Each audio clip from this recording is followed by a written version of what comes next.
નિર્મળ ગુજરાત 2 અંતર્ગત સ્વચ્છતા પખવાડિયાની ઉજવણીના ઉપલક્ષમાં કચ્છની અંજાર નગરપાલિકા દ્વારા પબ્લિક ટોયલેટ અને શોપિંગ કોમ્પ્લેક્સમાં સફાઈ અભિયાન હાથ ધરવામાં આવ્યું.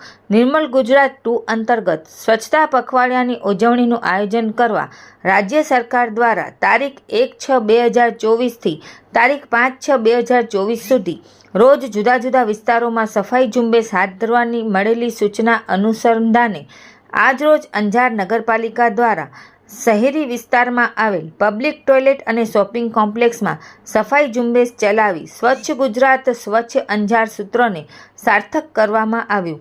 સાફ સફાઈની કામગીરી યુદ્ધના ધોરણે કરવામાં આવી રહી હોવાનું અંજાર નગરપાલિકાના ઓફિસ સુપ્રિન્ટેન્ડન્ટ ખીમજીભાઈ પાલુભાઈ સિંઘવે જણાવ્યું હતું. આ કામગીરી ચીફ ઓફિસર સાહેબના માર્ગદર્શન હેઠળ સેનિટરી ઇન્સ્પેક્ટર તેજપાલભાઈ લોચાણી, કુણાલભાઈ તોલાણી, વિશાલભાઈ આહિર વગેરે જહેમત ઉઠાવી રહ્યા છે. રિપોર્ટ ભારતી માખીજાણી, અંજાર.